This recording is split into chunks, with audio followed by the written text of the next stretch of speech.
2025వ సంవత్సరం కుంభరాశి వారికి ఏ విధమైనటువంటి ఫలితాలను ఇస్తూ ఉన్నది అనేటువంటి విషయాన్ని ఈ వీడియో ద్వారా తెలుసుకుందాం. ముఖ్యంగా కుంభరాశి వారికి గత సంవత్సరంతో పోల్చుకుంటే ఈ సంవత్సరం మెరుగైనటువంటి ఫలితాలు కనబడుతూ ఉన్నాయి. కారణం ఏంటి అంటే దాదాపుగా 3 సంవత్సరాలు అనుకోవచ్చు గురుబలం వచ్చి 1, 2, 3 అంతే 3.5 సంవత్సరాల తర్వాత పంచమ స్థానమందు గురుడు యోగించేటువంటి పరిస్థితులు కనబడుతూ ఉన్నాయి. గురుబలం ఎందుకు ముఖ్యం ఒకరి జాతకంలో అంటే గురువు దేవతలకి ఆయన బృహస్పతి దేవతలందరికీ గురువు. యజన కీర్తి గృహ కాంచన పుత్ర వస్త్ర అశ్వాధికారకుడు గురుడు. జాతకంలో ఎవరికైతే గురువు బలంగా ఉంటారో వారికి దైవ బలం ఉన్నట్టు. ఎందుకంటే మరి దేవతలందరూ మొక్కేటువంటి గురుస్వరూపం కదా. ఆయన ఎవరికైతే అనుకూలంగా ఉన్నారో అటు దేవతా శక్తులన్నీ కూడా వారికి అనుకూలంగా ఉంటాయి. నిజానికి ఏలినాటి శనిలో ఉన్న జన్మరాహు యొక్క దోషం ఈ సంవత్సరం పీడిస్తూ ఉన్న గురుడు పంచమ స్థానంలో ఉన్నందుకు కుంభరాశి వారికి అదృష్టం పట్టినట్టే చెప్పుకోవాలి.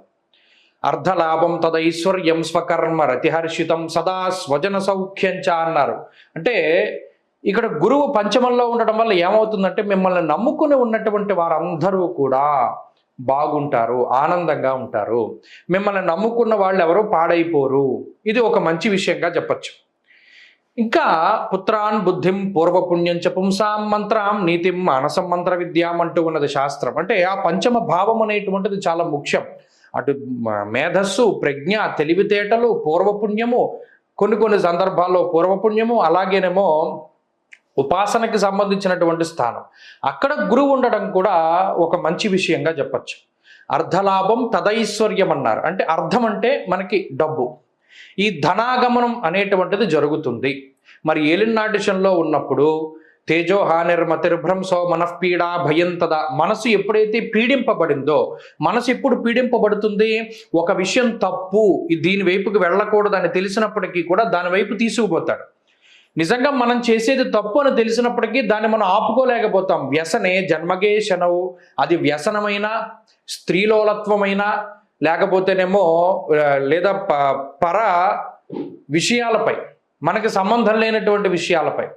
నిజానికి మనం చేసేది తప్పు అని తెలిసినప్పటికీ మనసుని కంట్రోల్ చేసుకోలేక, నిజానికి ఇది చెప్తూ ఉంటారు చాలామంది, మీరు గమనిస్తే నేను చేసేది తప్పే కానీ నేను దీన్ని కంట్రోల్ చేసుకోలేకపోతున్నాను, నేను ఈ వ్యసనం జోలికి వెళ్లకుండా ఉండలేకపోతున్నాను, నేను ఈ జోదం జోలికి వెళ్లకుండా ఉండలేకపోతున్నాను, ఇలా అనేక రకాల విషయాలు చెప్తూ ఉంటారు. మరి అటువంటి వాటి నుండి బయటకు తీసుకొచ్చేటువంటి గ్రహం గురుడు. బుద్ధి, ప్రజ్ఞ, మేధస్సు వాటన్నిటికీ అధిపతిగా ఉన్నటువంటి గురుడు బుద్ధి స్థానంలో కూర్చొని ఉంటే బుద్ధి వక్రగతిలోకి వెళ్ళదు. ఈ పంచేంద్రియాలు అనేటువంటి 5 గుర్రాలని కంట్రోల్లో పెట్టేటువంటి గ్రహం గురుడు. నిజానికి మనసు అనేటువంటి ఆయన రాజు, ఈ పంచేంద్రియాలు కూడా ఆయన దగ్గర ఉండేటువంటి సేవకులు. ఈ సేవకులు రాజును తీసుకెళ్తూ ఉన్నారనుకోండి, పంచేంద్రియాల వెనకాల మనసు వెళ్ళిపోతుంది అనుకోండి, ఆ రాజు సమర్థమైనటువంటి వాడు కాదు. ఈ పంచేంద్రియాలకి కళ్ళెం వేసి పట్టుకుని ఇతనికి సంబంధించినటువంటి చోటకి తీసుకెళ్ళగలిగేవాడే సమర్థుడు. కాబట్టి ఇప్పుడు అటువంటి పరిస్థితులు ఏర్పడతాయి. కాబట్టి ఈ గురుగ్రహం యొక్క ప్రభావం వల్ల వ్యసనాల బారి నుండి విముక్తులవుతారు. ఏదైతే మనం దీన్ని వదలలేకపోతున్నాం, ఈ వ్యసనాన్ని మనం వదలలేకపోతున్నాం అనేటువంటి విషయాలు ఉన్నాయి, అటువంటి నుండి వాటి నుండి బయటకు వస్తారు. అలాగే ఏది సత్యము, ఏది అసత్యము, ఎవరు మంచివారు, ఎవరు చెడ్డవారు, ఎవరు మన వెనకాల గోతులు తీస్తున్నారు, ఎవరు మన కోసం నిజంగా కష్టపడి పని చేస్తున్నారు అనేటువంటి విషయాలపై కూడా స్పష్టత ఏర్పడుతుంది. అలాగే ఆర్థికపరమైనటువంటి అంశాల్లో ఎదుగుదల ఉంటుంది. ఇప్పటి వరకు పక్కవాడి యొక్క ఆలోచనల మీద ఆధారపడినటువంటి ఈ రాశి వారు సొంత బుద్ధితోటి ఆలోచన చేస్తారు. అటు ఆర్థికపరమైనటువంటి ఎదుగుదల, అటు ఆరోగ్యపరమైనటువంటి విషయాల్లో ఒక స్థిరత్వము, ఇవన్నీ కూడా లభించడానికి అవకాశం ఉంటుంది. ఆ గురుబలం వల్ల అన్ని విషయాలు సాధ్యమవుతాయి. ఎందుకు అంటే గురుడి యొక్క దృష్టి, ఆ నవమ దృష్టి రాశి మీద ఉంటుంది. మరి ఏలినాటి శని ఉంది, జన్మరాహు దోషం ఉంది కదండి. మరి ఆ 2 కూడా ఉన్నాయంటే నిజానికి మే నెల 21వ తారీఖు వరకు రాహు అనుకూలమే. 2వ స్థానంలో రాహు అనుకూలంగానే ఉన్నారు. కాబట్టి రాహుబలం ఉంది. రాహుబలం ఉన్నంత వరకు గురుబలం లేదు. గురుబలం వచ్చాక రాహుబలం ఉండదు. మొత్తానికి సంవత్సరంలో ఏదో ఒక గ్రహం అనుకూలంగా ఉంటుంది కాబట్టి ఏ విధమైనటువంటి భయం లేదు. కుంభరాశి వారి స్థితిగతులు గత సంవత్సరంతో పోల్చుకుంటే చాలా బాగున్నాయి. ఈ సంవత్సరం వెళ్ళేటువంటి మార్గం అంతా కూడా చక్కటి మార్గంగా ఉంటుంది. అంతా కూడా తెలివితేటలతోటి చాకచక్యంతో ముందుకు వెళతారు. మంచి చెడులు ఆ యుక్తాయుక్త విచక్షణ తెలుసుకోగలుగుతారు. అందరినీ ఆనందింపజేయగలుగుతారు. కుటుంబ సభ్యుల్ని ఆనందింపజేయగలుగుతారు. కుటుంబ సభ్యులతోటి సఖ్యత ఏర్పడుతుంది. వృత్తి వ్యాపార వ్యవహారాదుల అభివృద్ధిలో ఉంటాయి. ఉద్యోగంలో ప్రమోషన్ల దగ్గర నుండి ఒక ఇల్లు కొనుక్కోవాలి, ఒక కారు కొనుక్కోవాలి, బంగారం కొనాలి, గృహాలు కొనుగోలు చేయాలి, ఇవన్నీ కూడా చక్కగా సాగుతాయి.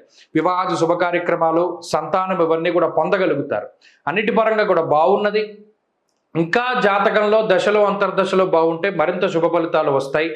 మరిన్ని శుభ ఫలితాలను పొందడానికే ఈ కుంభరాశి వారు ఈ సంవత్సరం మొత్తం కూడా మాస శివరాత్రులు వదిలిపెట్టకూడదు. ప్రతి నెల అమావాస్య ముందు చతుర్దశి రాత్రి వ్యాపితమై ఉంటే దాన్ని మహాశివరాత్రి అంటారు. మాఘమాసంలో మహాశివరాత్రి వస్తుంది. ఈ మాస శివరాత్రులు మొత్తం 12 వస్తాయి. ఈ 12 మహాశివరాత్రుల్లోనూ ప్రత్యేకించి రుద్రాభిషేకం చేయించుకోవాలి. ఏకవారం అయితే ఏకవారం, ఏకాదశం అయితే ఏకాదశం, అలా చేయించుకుంటూ ఉండాలి. అలా చేసుకుంటూ ఉంటే మంచి ఫలితం వస్తుంది. శని త్రయోదశులు ఎప్పుడైనా అమావాస్య ముందు ప్రత్యేకించి వస్తే ఆ రోజున కూడా తైలాభిషేకం శనేశ్వరుడికి చేసుకోవడం. లేదంటే ప్రతినిత్యం మేము చదువుకోవాలి స్తోత్రం ఏదైనా చెప్పండి. హనుమాన్ చాలీసాని మించినటువంటి మంత్రం ఈ రాశి వారికి లేదు. అది చదువుకుంటూ ఉండండి, మంచి జరుగుతుంది.